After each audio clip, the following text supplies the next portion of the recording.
Imagine a day where you can simulate a world so perfectly that you can recreate every single neurosynaptic thought you could have, but now you're in the simulation on the computer. This could be some simulation.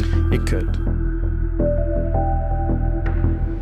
Neil deGrasse Tyson says our lives might just be a simulation. Today, computers copy every thought from your mind, making a world so real that it feels real. Tyson and Elon Musk suggest this isn't far off, that everything we know might be a digital creation. Could we be trapped in their advanced simulation without knowing it? Let us reveal the lethal truth behind the simulation theory. Are we living in a computer-generated world? Neil deGrasse Tyson is a well-known American astrophysicist, author, and science communicator. He was born on October 5, 1958, in New York City. He is most famous for his work in astronomy and for making science accessible to the public. Tyson hosted the TV show Cosmos: A Spacetime Odyssey, a reboot of Carl Sagan's original series. He is also the director of the Hayden Planetarium at the Rose Center for Earth and Space in New York. Tyson has written several popular science books and frequently speaks about the universe, science education, and space exploration. When asked about the likelihood of our lives being just a simulation, Tyson said it's highly possible. He explained this by comparing the intelligence of humans and chimpanzees. Despite sharing 98% of our DNA with them, humans are vastly more intelligent. This disparity leads Tyson to speculate that there could be beings in the universe whose intelligence makes ours look primitive.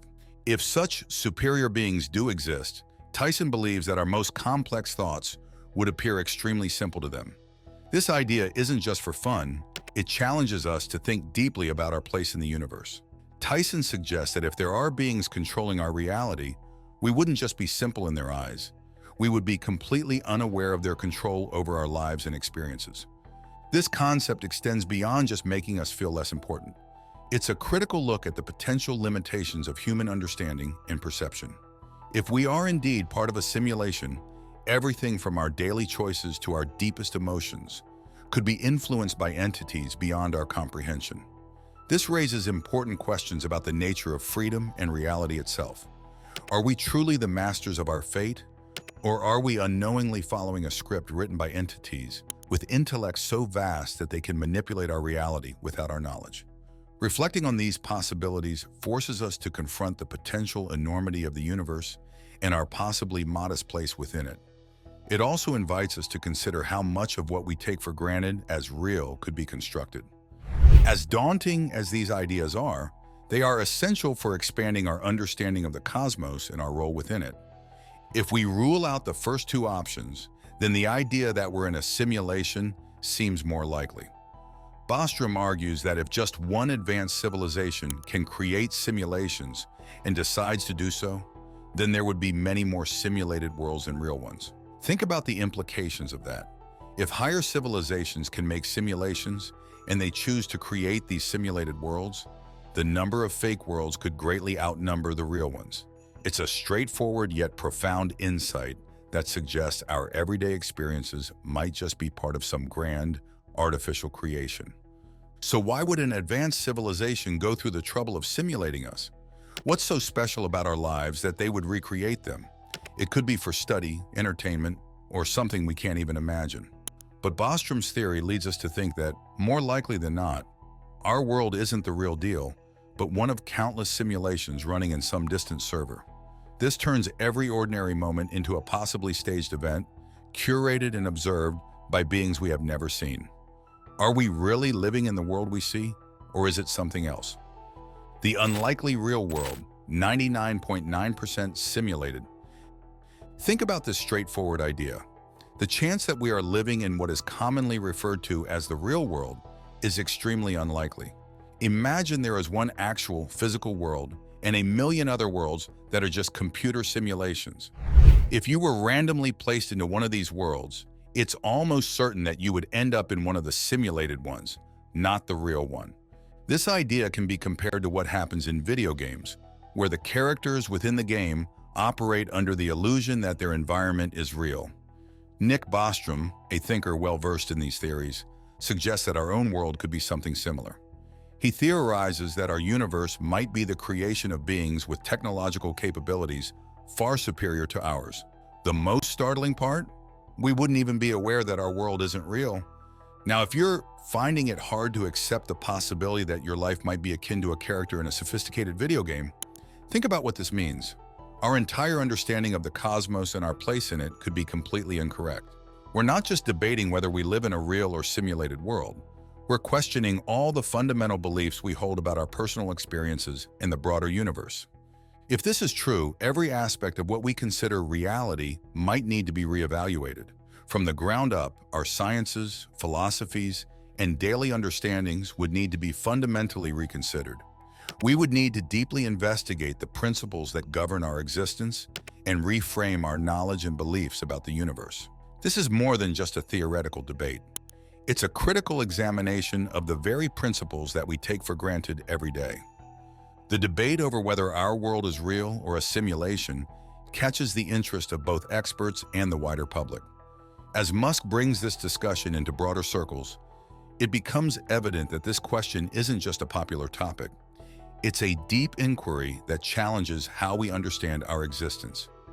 The idea that our reality might be fabricated by some advanced computer technology is not just a concept found in science fiction anymore. It is a serious scientific hypothesis. This shifts how we perceive everything around us, pushing the boundaries of what we consider real and forcing us to reconsider every assumption about our world. Whether this theory will be proven or disproven, it remains a powerful force in modern thought, inviting everyone to reevaluate the very essence of human experience and the universe. James Gates, a theoretical physicist at the University of Maryland, also supports this mathematical view of the universe. He spoke at the Isaac Asimov Memorial Debate alongside other well-known scientists such as Neil deGrasse Tyson. During his research, Gates found error-correcting codes in his mathematical equations. These codes are usually used to fix errors in internet browsers. Finding these codes in his scientific work made him rethink his skepticism about theories similar to Tegmark's. Gates admitted that he could no longer dismiss such ideas as irrational. Shifting from complex ideas about the universe to a personal story, we look at an experience shared by a Reddit user named Jen L729 about their first encounter with death. When Jen was just 4 or 5 years old, they faced the death of their father's uncle. Since Jen's mother was busy, their father took them to the wake, marking Jen's first experience with death and the rituals that accompany it. At the funeral home, Jen and their father joined a line of family members gathered to see the deceased in an open casket. Jen was not scared, but felt curious and slightly puzzled by what was happening around them. They stayed close to their father, listening as he spoke with relatives. This first experience at a wake deeply influenced Jen, leaving them with a lasting but not fearful impression of death, showing a child's straightforward view on mortality. This early exposure to a wake left a profound mark on Jen, embedding a calm curiosity about life's final ceremonies rather than fear. By witnessing their relatives come together in mourning, Jen learned about the communal and familial aspects of saying goodbye. This not only provided them with a clear memory, but also a practical understanding of how people honor those who have passed. She had only stepped out momentarily to use the restroom, conveniently located just around the corner. Her friend had advised her to be swift. When she returned, her astonishment was palpable as she discovered the room completely vacant. The casket that had previously housed her father was missing, and so were all the mourners. It seemed as though everyone had vanished into thin air. This abrupt emptiness instilled a profound sense of fear in her, prompting her to meander through the corridors of the funeral home, desperately seeking any sign of the attendees or an indication of where they might have relocated. Yet every chamber she peered into mirrored the abandonment of the last. The usual sounds of sorrow were absent. There were no traces of the congregation that had gathered just moments before. The enveloping silence deepened, unsettling her to her core. As she persisted in her search, the silence seemed to intensify, as though the very walls of the building were holding their breath. The lack of any auditory presence transformed the funeral home from a place of recent visitation to a realm seemingly forgotten by time. The palpable sense of isolation weighed heavily on the atmosphere, infusing it with an eerie sense of forsakenness. Approaching the main entrance, her confusion and desperation escalated. The sudden transition from a bustling venue to a desolate space defied any logical explanation, turning what was meant to be a somber day of parting into a bewildering and eerie ordeal. The stark contrast between the previously vibrant assembly and the now hauntingly silent hallways disoriented her, leaving her to question the reality of the events she had just experienced. Just as she neared the exit, an employee emerged from a small side area designated for coat storage, appearing concerned for her well-being. She could not recollect their exact words, but their firm guidance led her back towards the restroom area. When she emerged once more, the setting had returned to normalcy. This event, though faint, remains a vivid and peculiar memory, both mystifying and intriguing. This peculiar experience prompts an intriguing inquiry. Could we be inhabitants of a computer-generated reality? Presently, the tools to validate such a theory are beyond our reach. Nevertheless, a scientist named Martin Savage, along with his team of fervent researchers, is ardently exploring this possibility. Savage remains hopeful that with the evolution of computer technology, definitive answers might someday surface. For now, Savage and his colleagues diligently pursue their research, clinging to the hope that future technological breakthroughs will eventually reveal the truth. Imagining a universe contained within a computer remains a goal not yet achieved, but some scientists are quite excited about the potential. Among them is Martin J. Savage, a physics professor at the University of Washington. He suggests that perhaps our universe is just a complex computer simulation set up by future generations. To support his idea, Savage and his team look for patterns in our universe that resemble those found in smaller computer simulations created by scientists. What if our world is just an illusion? Let's explore this idea. Shares philosophical take on simulated realities. Another Reddit user, JBB_J84, recounted a bizarre experience that sounds like it's out of a sci-fi tale. They recalled a dream from 8th grade in which their girlfriend was planning to break up with them.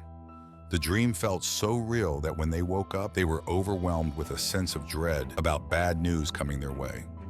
True enough, later on that very day, their girlfriend sent them a lengthy text breaking up with them, citing the exact reasons they had dreamt about. To add to the eeriness, the friend who appeared in the dream was actually with the girlfriend when she sent the breakup text. This strange sequence of events led the user to ponder if perhaps our lives are just pre-written scripts in a grand cosmic play. This thought was unsettling, yet intriguing, making them question the nature of reality and our role within it. Could it be possible that some mysterious force is scripting our lives? This incident seemed to point towards such a theory, as the details in the dream perfectly matched the real-life events. The user was left bewildered and somewhat convinced of a larger, unknown mechanism at work, orchestrating events in their life in a way that seemed beyond mere coincidence. This experience stuck with them, fueling ongoing curiosity and speculation about the potential that our lives could be more controlled and deterministic than we might like to think.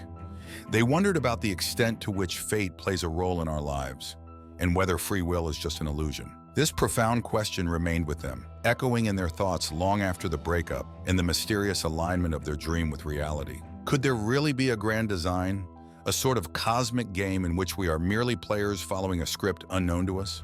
This unsettling possibility continued to haunt the user, prompting them to reflect on the nature of existence and our perceptions of freedom and destiny. Such questions are both fascinating and unnerving, as they challenge our basic understanding of life and our place in the universe. Meanwhile, David Chalmers, a philosopher known for exploring the nature of consciousness, also considers the possibility that we could be living in a simulated environment. Chalmers studies how the brain's physical processes lead us to experience consciousness and uses these insights to ponder whether our perceptions of the world might be part of a simulation. He suggests that if we are indeed living within a computer-generated reality, it raises profound questions about the essence of our existence in the universe. These concepts, though fascinating from a scholarly perspective, also bring about a sense of discomfort. They challenge our understanding of reality, making us question the authenticity of our experiences and our place in the universe. Such discussions are not just academic exercises. They carry deep implications about the nature of existence and provoke us to rethink our assumptions about life in the world around us. Engaging with these ideas while intellectually stimulating also confronts us with the unsettling notion that our lives and the world we perceive might be nothing more than elaborate fabrications in an advanced digital construct. The concept that we might be living in a simulated environment often worries people, but Cher discusses it in a way that makes it seem less concerning. He points out that even if our reality is a sophisticated creation by some advanced force, this wouldn't change our daily lives or the fact that we are thinking, feeling beings. Cher argues that our emotions and life events would continue to feel real to us, no matter what the underlying truth of our universe might be. He steers the conversation away from technical explanations about how such a simulation would work to broader questions about what it means for us as humans. Rather than diving into the scientific aspects, he's more interested in the philosophical effects. What does it mean for our understanding of reality if our world is just a complex creation? He suggests that discovering we are part of a simulation should not fill us with fear, but rather encourage us to think about what gives our lives value. This discussion challenges us to rethink the basis of our reality, not through a lens of fear that our lives are not real, but with a curiosity about what makes us value our experiences and existence. Sometimes, simple questions can change everything we believe. The paradox of perceived experiences. According to Cher, the idea that we might simply be characters in an elaborate setup doesn't have to be a source of anxiety. It can be an opportunity to reflect on the nature of reality and our place within it. This can lead us to appreciate the richness of our personal experiences more deeply, understanding that they hold significance to us, regardless of their ultimate origin. This perspective might seem too simplistic or dismissive for those who seek solid, scientific proof. Nevertheless, it underscores the idea that our human experiences are deeply influenced not only by what can be scientifically proven, but also by our interpretations and responses to what we perceive around us. We start by discussing complex ideas like reality and consciousness. However, explanations about these big topics often seem just out of reach. Next, a story comes from a Reddit user named RespectRemarkable294. She shares a post titled, "I was never there," suggesting some confusion about past events. She says she has never visited Universal Studios. Her statement is clear, but makes one wonder if it can be trusted. How could someone forget visiting such a famous place? Universal Studios in Orlando is vast, spreading across 108 acres. It opened in 1990 and was designed as a big theme park where movies come to life. Some might say it is just an amusement park that makes a lot of money from its visitors. Each day, around 27,725 people visit, showing just how popular and profitable it is. The park is split into areas that replicate scenes from popular films. Here, everything from the settings to the rides is made to look like the movies. One of the key attractions is the Wizarding World of Harry Potter. It's designed to pull fans into spending more, especially with the extra ticket needed to ride the Hogwarts Express, cleverly increasing spending. For someone new, the array of ticket options can be overwhelming. There are tickets for one park, multiple parks, and options that let you skip the regular lines.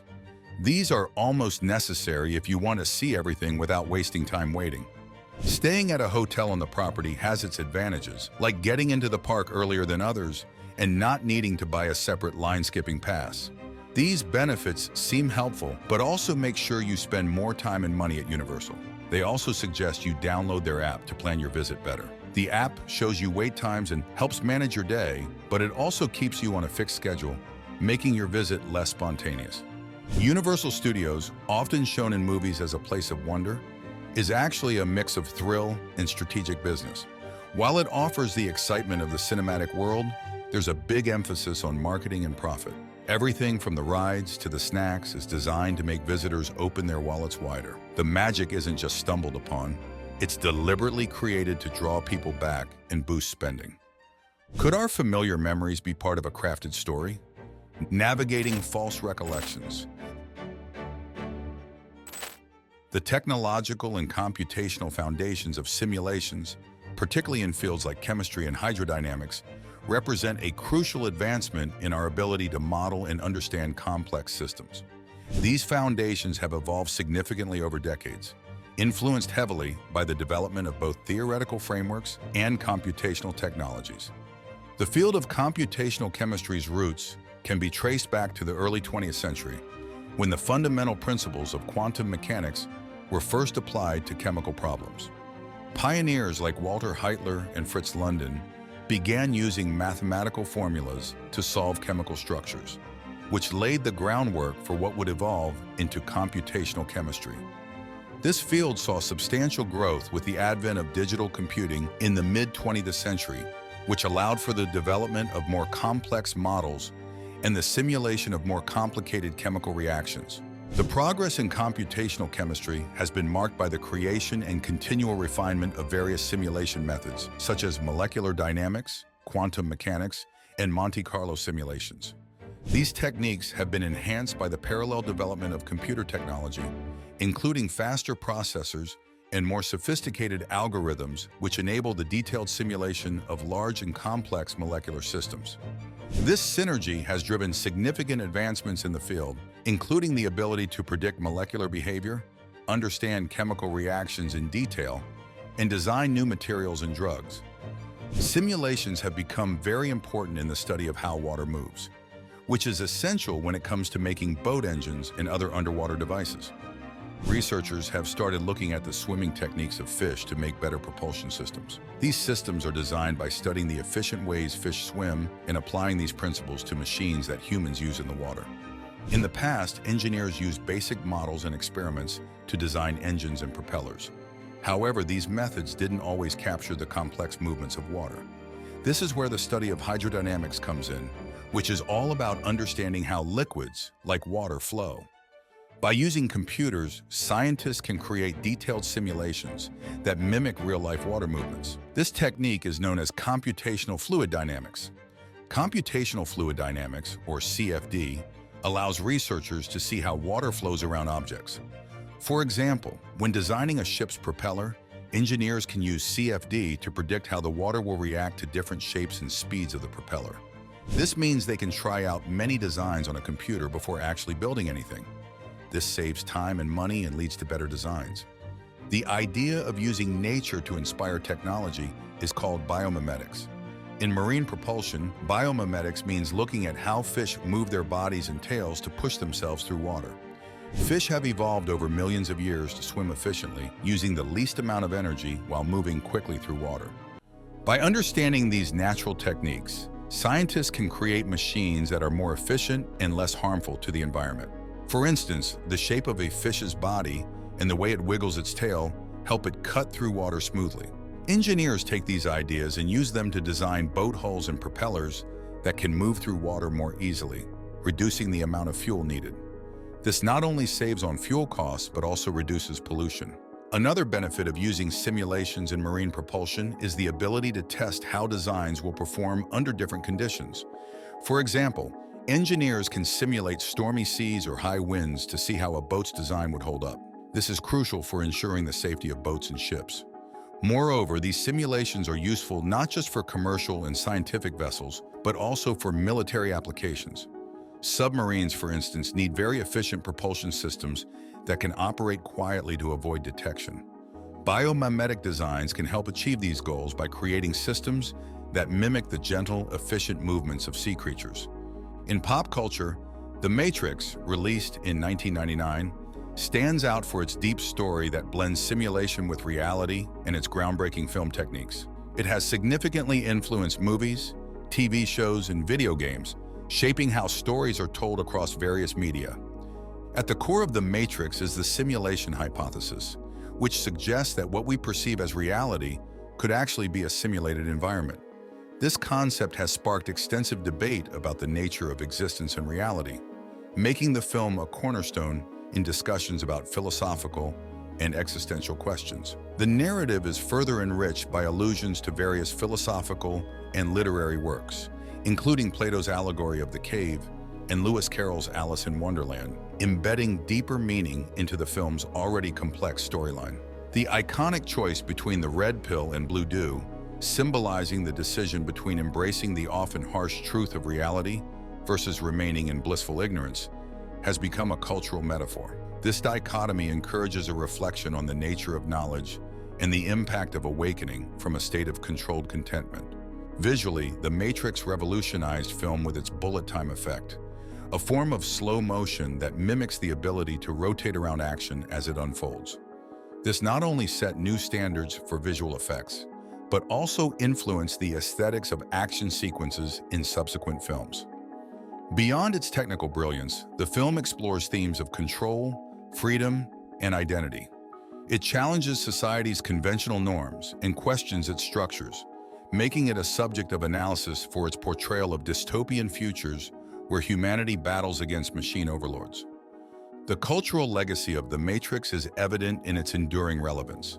It continues to influence filmmakers and is frequently referenced in discussions about technology's role in society and the ethical dimensions of artificial intelligence. The film's narrative and stylistic elements continue to resonate, offering rich material for analysis on its impact on both individual viewers and broader cultural trends. Could our perceived reality be an elaborate illusion? Share your thoughts in the comments. If you enjoyed this, leave a comment and subscribe for more.